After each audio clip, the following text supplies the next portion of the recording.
How's it going, everybody? It's your boy Jon Jones here. I just wanted to take the time out to apologize to the fans for what is going on. This is a situation that is completely out of my control, but I still will man up and apologize for this happening. I realize there's a lot of people who lost out in the situation. People came from Sweden, people came from Brazil, other fighters. I feel you guys' frustration. Today's been a hell of a day, big shock to us all. Spent tears today because I can feel the frustration of the fans. And I'm going to do what I can to try to make it right for at least some of you guys. I've already taken care of some flights and some tickets for people. So I'm doing what I can to make this right. But I just really want to assure you guys that this is not a mistake I made, completely out of my control. But I do feel you guys' pain, and I'm sincerely sorry. Love you guys, and God bless you guys, and I guess I'll see some of you in California. And that's about it. All right. I'm going to try to get some sleep. Me personally, I don't know about anybody else at this table, I haven't heard anything negative about Jon Jones leading up to this fight. Nothing. He was willing to jump on a plane yesterday and go take a drug test, like, immediately.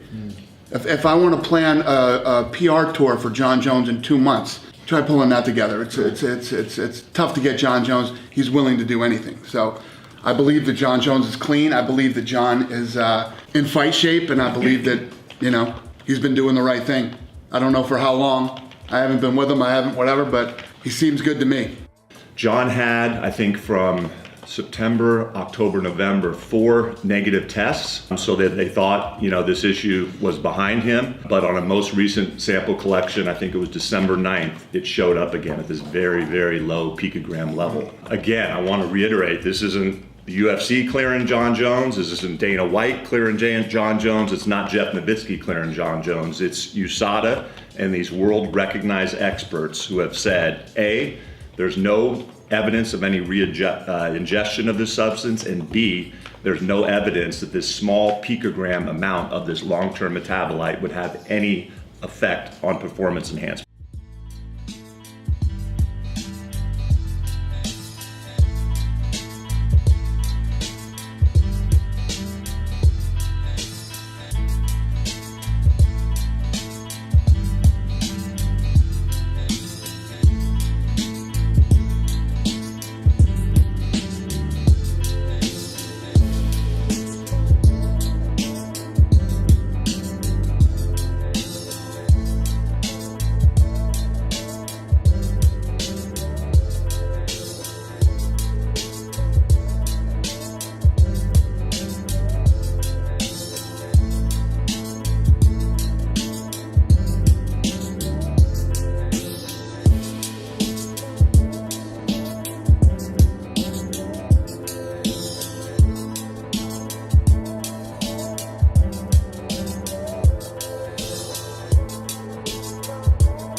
All right, Dana, again, I'm trying not to be confused here. If it's not a positive test, why would it have to be moved? Because there's regulations in Nevada. First of all, tomorrow is Christmas Eve. Nevada does not have the time to see us and go through a hearing to find out what California already knows. There's not enough time for Nevada to do this, so we're moving the event to California, where that commission has already dealt with Jon Jones. They were the ones that were dealing with this. They have all the history with him. They have all the facts. They know everything. Nevada doesn't. He can't. I believe that this weekend's fight is moving from Las Vegas to Los Angeles.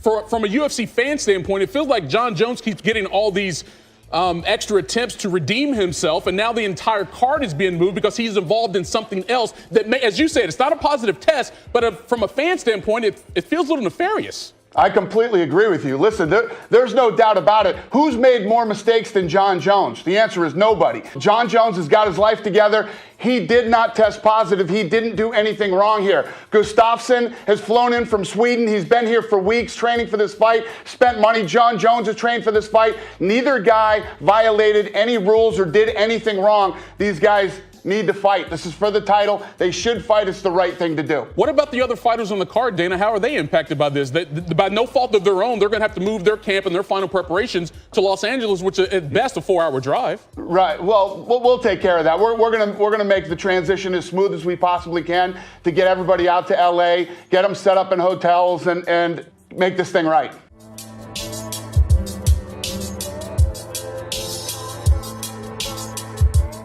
But real quick, I mentioned Nick Diaz hopefully fighting Gamebred. Do you think that Gamebred and Diaz, do you think that fight actually happens? You know, Nick Diaz sure as hell don't want to fight me. He got offered me in November MSG, but he's a little bitch. So hopefully he fights Gamebred. I mean, do you think he flakes on that one too, or does Gamebred get this fight? Nah, he's gonna flake on that one too, man. He's trying to keep his name in the headlines, get some media, get a couple extra Instagram followers. He ain't here to fight, man. He's done, man. He's washed up.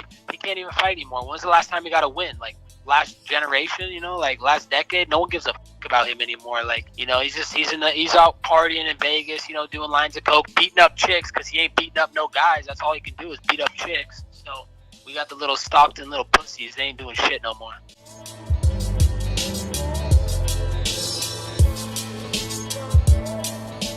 It turned out that your height actually gave him problems. Your length and your height gave him problems. What impact does that size have? And do you think it's always going to be one of those things because you match up with him a way nobody else does? Absolutely. I'm his kryptonite. He doesn't like to fight me. I'm bringing something that he can't really handle. That's what makes it such a good fight. What does your height do for you against him that other guys can't do? Well, I got a better reach. I'm the fastest guy in the light heavyweight division. I have the best footwork, and he doesn't match with that. Alex, should you beat Jon? Obviously, Daniel was the light heavyweight champion before that, and he beat you. Is that the fight that you would want next? I don't want to do a Jon Jones here. I don't want to look past anyone. But yeah, let's see what happens. When I take that belt, it will be a new experience for me. I've been in this position before, and I lost. I know that feeling. I experienced that before. I never been a world champion before, so I don't know what the next step will be. But we're looking for that big fights, and I want to avenge my losses too. I got a loss to DC too, so let's see what happens. Alex, when you look at it though, Jon has had a couple suspensions, you've had a couple losses. So what effect does the 5 years and all the the things that have happened in the interim have on the way this fight will go down? It's hard to say.